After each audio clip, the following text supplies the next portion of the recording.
Amados hermanos de la comunidad cristiana La Buena Semilla, les saludo en el amor del Señor, con un abrazo virtual afectuoso en este día domingo.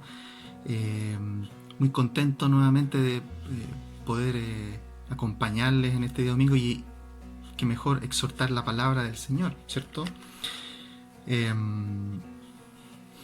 Espero que todos puedan estar ahí bien, animosos, fortaleciéndose en el Señor, día tras día buscándole en oración, en su palabra, porque en este tiempo de prueba que hemos estado pasando, ¿cierto? El Señor tiene muchas cosas que enseñarnos, muchas cosas que decirnos. Él está ahí continuamente queriendo hablar a nuestra vida, así que debemos aprovechar cada instante y cada oportunidad que tenemos, ¿cierto?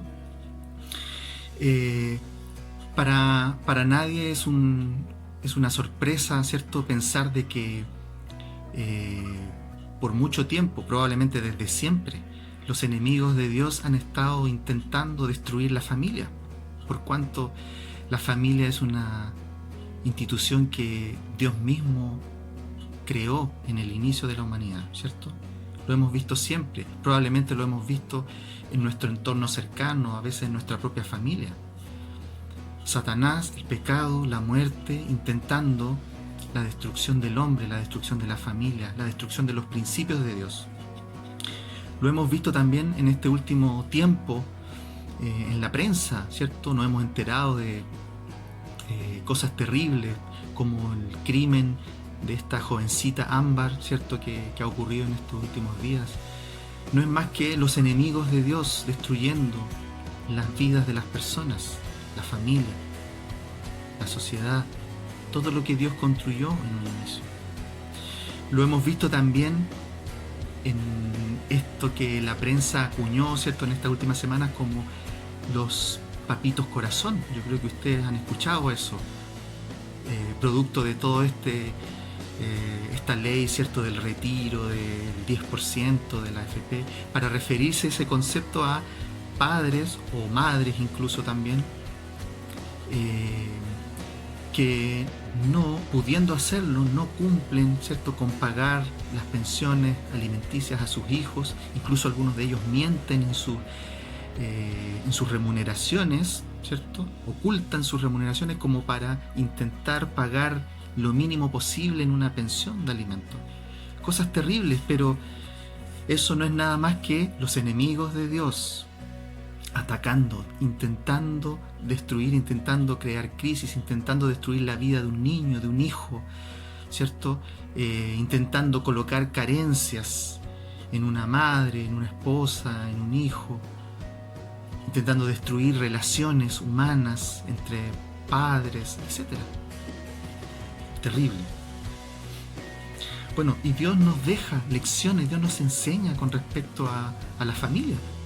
Lo tenemos claro, probablemente hemos sido enseñados, hemos escuchado, hemos leído la palabra con respecto a eso. Y hoy vamos a estar también reflexionando en esto, en cómo es en particular esa relación matrimonial que Dios demanda de nosotros, qué es lo que Dios nos pide a los que somos esposos y esposas. Hoy día nos vamos a enfocar en eso. Y antes de comenzar vamos a tener un momento de oración. Señor, te damos gracias por este nuevo día hermoso que tú nos regalas, Señor, y por la oportunidad nuevamente de ponernos a tus pies, de abrir nuestras mentes y nuestros corazones a tu palabra, Señor. Te pedimos, Espíritu Santo, que una vez más tú hagas tu labor preciosa de revelarnos las verdades de Jesucristo, de llevarnos a toda verdad, Señor. Haz tu trabajo esta mañana para cambiar, para remodelar, para transformar nuestro entendimiento, Señor, a través de tu palabra, y para que nuestro corazón también sea cambiado y renovado, Señor, a un corazón como el que tú quieres, a un corazón más parecido al tuyo, Señor. Bendice a cada uno de mis hermanos, bendíceme a mí también en esta mañana, Señor. En el nombre de Cristo Jesús, amén. Sea quien sea que esté mirando este video, termina de escucharlo, termina de verlo, porque es un aprendizaje importante. para todos nosotros. Primeramente para los matrimonios, ¿cierto? Pero también para los solteros. Si tú eres soltero y estás mirando este video, bueno, el Señor quiere enseñarte algo porque probablemente en el futuro vas a dejar de ser soltero, vas a ser esposo, vas a ser esposa. Si eres viudo o viuda, necesitas también escuchar esta enseñanza porque el Señor ha puesto una labor relevante en los viudos o viudas. Este concepto de que el viudo debe enseñar a los más jóvenes, la viuda debe enseñar a las mujeres más jóvenes, el viudo debe enseñar a los varones más jóvenes en la sabiduría de Dios. Así que todos necesitamos escuchar y aprender de lo que es la vida matrimonial para el Señor, cómo el Señor ve esto. Y quisiera partir pidiéndoles que nos centremos en un texto bíblico que está en Efesios capítulo 5. Yo les voy a pedir que busquen ahí en sus Biblias Efesios capítulo 5, vamos a leer unos versículos.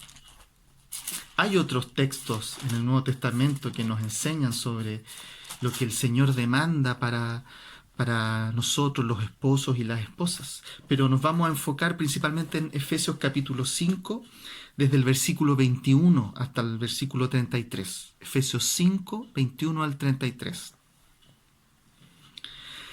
También para su mejor comprensión de este tema, para comprenderlo más en profundidad, hay otros textos en el Nuevo Testamento. Por ejemplo, en 1 Corintios 11, ahí también el Señor nos enseña sobre este tema. 1 Corintios 11, del 2 al 16. También en otro texto que es Colosenses 3:18. Colosenses 3:18 hasta el capítulo 4, versículo 1 de Colosenses. Y también en 1 de Pedro, capítulo 3, del 1 al 7. Pero ahora nos vamos a centrar en este momento en Efesios 5. Efesios 5, 21 al 33. Y lo vamos a leer íntegramente porque es más o menos corto. Y dice así Efesios 5, 21 al 33. Someteos unos a otros en el temor de Dios. Las casadas estén sujetas a sus propios maridos como al Señor. Porque el marido es cabeza de la mujer, así como Cristo es cabeza de la iglesia, la cual es su cuerpo y Él es su Salvador. Así que, como la iglesia está sujeta a Cristo, así también las casadas lo estén a sus maridos en todo. Maridos, amad a vuestras mujeres, así como Cristo amó a la iglesia y se entregó a sí mismo por ella, para santificarla, habiéndola purificado en el lavamiento del agua por la palabra, a fin de presentársela a sí mismo una iglesia gloriosa, que no tuviese mancha ni arruga, ni cosa semejante, sino que fuese santa y sin mancha. Así también los maridos deben amar a sus mujeres como a sus mismos cuerpos. El que ama a su mujer, a sí mismo se ama. Porque nadie aborreció jamás a su propia carne, sino que la sustenta y la cuida, como también Cristo a la iglesia. Porque somos miembros de su cuerpo, de su carne y de sus huesos. Por esto dejará el hombre a su padre y a su madre y se unirá a su mujer. Y los dos serán una sola carne. Grande es este misterio, mas yo digo esto respecto de Cristo y de la iglesia. Por lo demás, cada uno de vosotros ame también a su mujer como a sí mismo, y la mujer respete a su marido.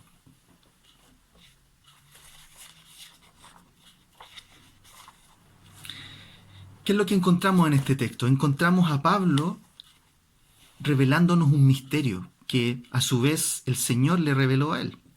Este misterio que Dios le ha revelado hace relación con esto de que la relación entre Cristo y su iglesia es semejante a la relación entre un marido y su esposa.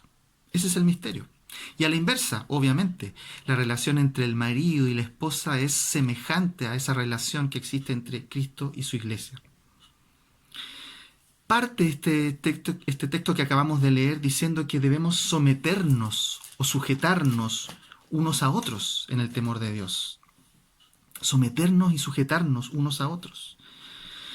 ¿Qué significa someterse y sujetarse? Ese concepto que está ahí es un término que proviene del léxico del ejército, de los soldados. Es un término que involucra la sujeción o la sumisión, ¿cierto? La obediencia de un subalterno con su superior, en el concepto de cómo funcionan los ejércitos. Aquellos hermanos que han sido, ¿cierto?, de las Fuerzas Armadas entienden perfectamente, probablemente mejor que todos nosotros, ese concepto, ¿cierto?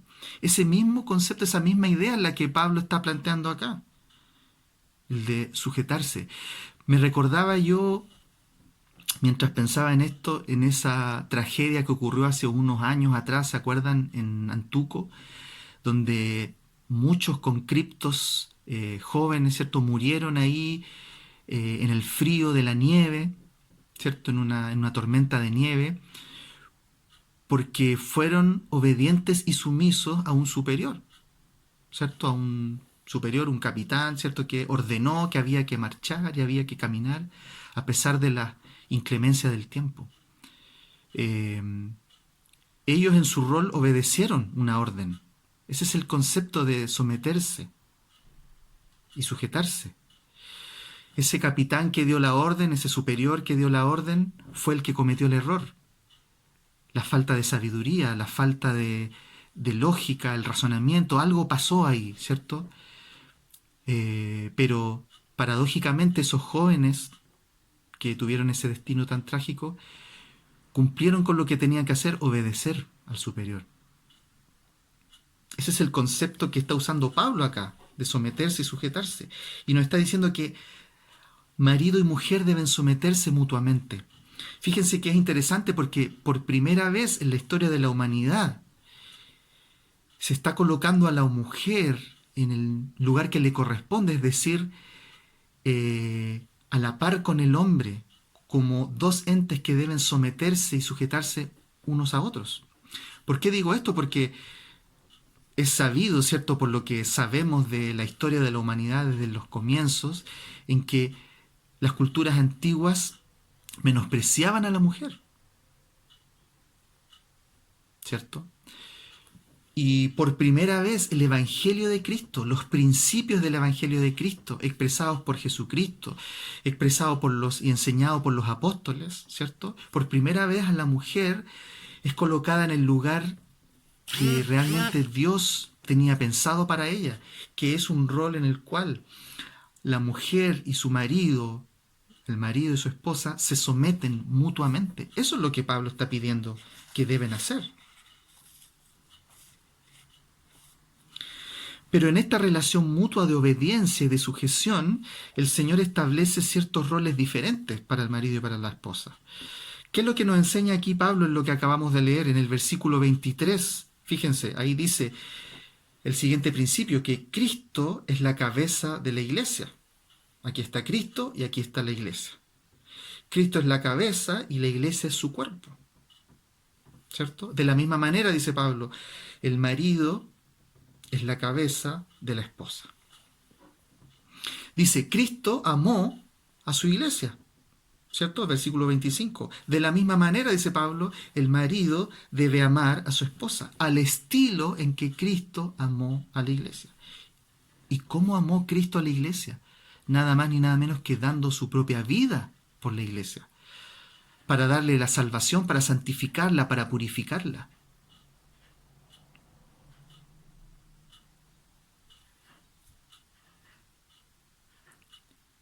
No es muy alcanzable ese estándar que Pablo le está poniendo a los maridos, ¿cierto? Está colocándonos la vara alta.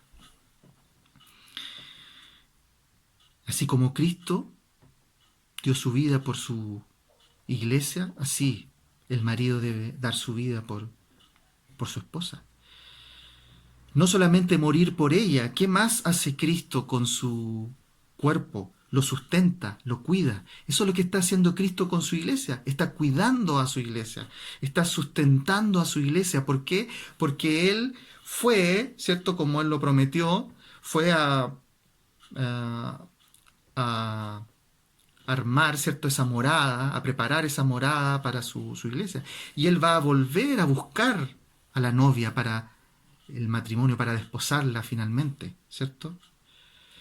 Que es lo mismo que hacemos nosotros con nuestro propio cuerpo. Ahí Pablo introduce el ejemplo de lo que hacemos con nuestro propio cuerpo. Cuidamos a nuestro cuerpo, ¿cierto? Sustentamos a nuestro cuerpo porque amamos a nuestro cuerpo. De esa misma manera, dice, el marido debe amar a su esposa. ¿De qué otras maneras, qué otras cosas hace Cristo con su iglesia? Cristo guía a su iglesia, le dice hacia dónde debe ir. Cristo enseña a su iglesia. Cristo reprende con amor a su iglesia.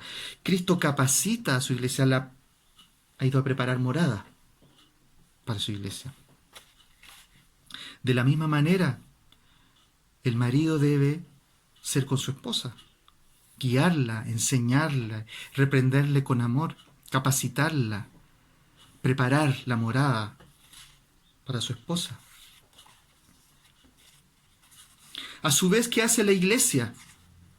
El cuerpo de Cristo, aquí en el versículo 24, lo que acabamos de leer, dice que la iglesia es el cuerpo de Cristo y que la iglesia está sujeta a Cristo. Por lo tanto, dice, la esposa debe ser como la iglesia, es decir, la esposa debe sujetarse a su marido porque la esposa es el cuerpo de su marido. Eso es lo que dice ahí en el versículo 24. Y luego al final del texto, en el versículo 33, decía que la mujer respete a su marido, ¿cierto? Es interesante porque ese concepto de respetar es el concepto del temor reverente. Es el mismo concepto que se usa para enseñarle a la iglesia que debe tener temor de Jehová. Es el concepto de temor a Jehová. Es este temor reverente, es el mismo temor que está diciendo, el mismo respeto que está diciendo que la esposa debe tener con su marido. Es decir, la esposa debe tener ese temor reverente hacia Jehová, hacia Cristo y al mismo tiempo hacia su marido. Nuevamente, ¿qué está haciendo aquí el Señor? Poniéndole a la esposa un estándar alto, ¿o no? No es fácil de lograr eso. Así como al marido le puso un estándar alto, a la esposa le está poniendo un estándar alto, la vara alta. ¿Qué otras cosas hace la iglesia con Cristo? Se deja guiar. La verdadera iglesia de Cristo no es una iglesia rebelde que Cristo dice vamos por allá y la iglesia se rebela y va por allá. No, la verdadera iglesia de Cristo se deja guiar por Cristo, se deja enseñar por Cristo, se deja corregir por Cristo. La verdadera iglesia obedece a Cristo, la verdadera iglesia cumple su misión, la misión que Cristo le ha dado. La verdadera iglesia es de bendición para la humanidad, ¿cierto?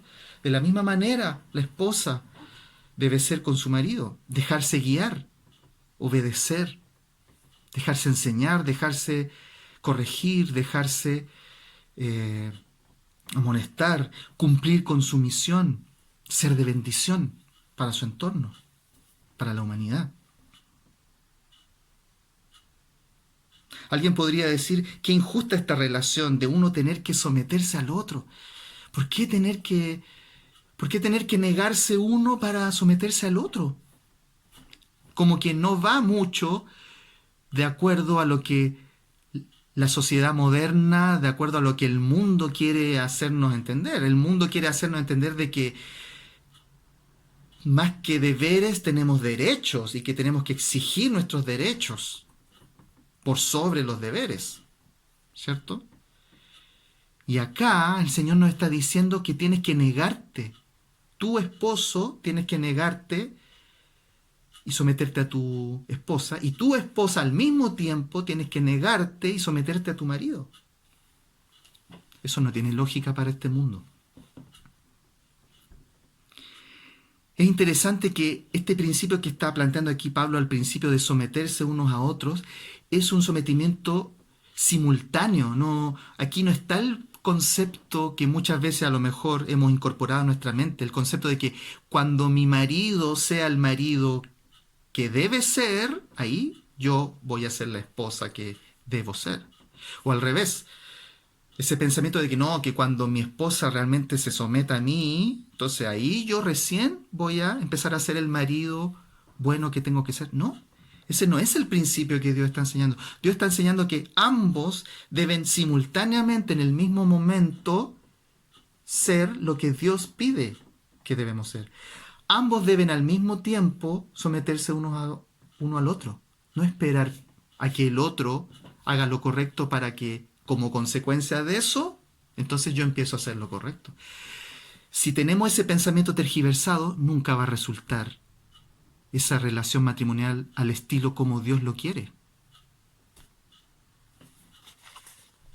Y créanme que el mundo ha querido enseñarnos que eso es lo correcto, pero es un error, claramente.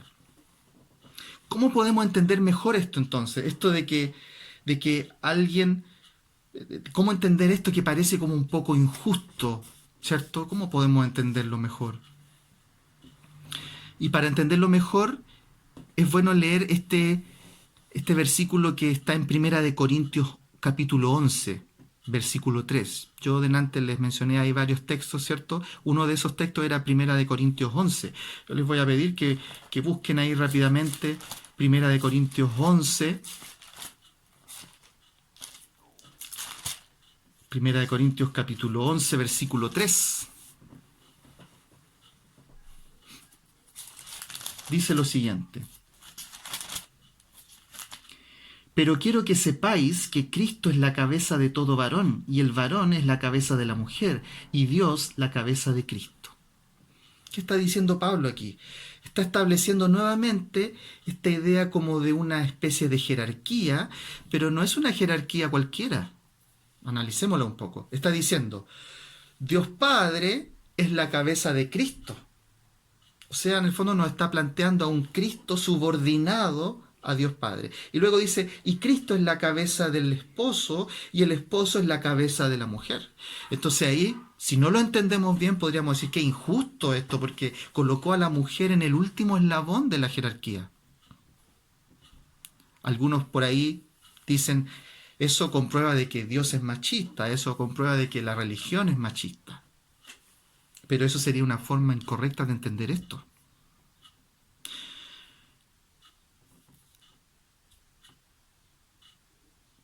No nos olvidemos, hermanos, de que Cristo es Dios mismo. Cristo es Jehová salva. Cristo es Dios, Jehová, el único Dios verdadero, hecho hombre.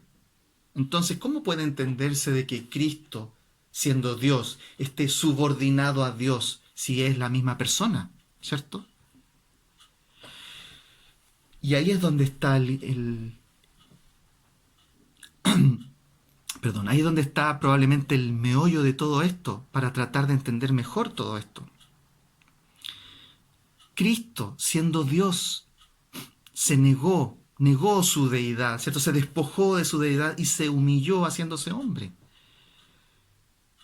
Y habitó entre nosotros, y no solamente habitó entre nosotros, sino que con su ejemplo de vida nos marcó cuál era el rumbo que nosotros debíamos seguir. Entonces, leamos un versículo que les voy a mencionar ahora, que nos muestra el ejemplo que nos dejó el propio Señor Jesucristo, quien era Dios hecho hombre, ¿cierto? Por favor, busquen ahí en sus Biblias el último versículo que vamos a leer hoy, Juan capítulo 6, búsquenlo ahí, Juan capítulo 6.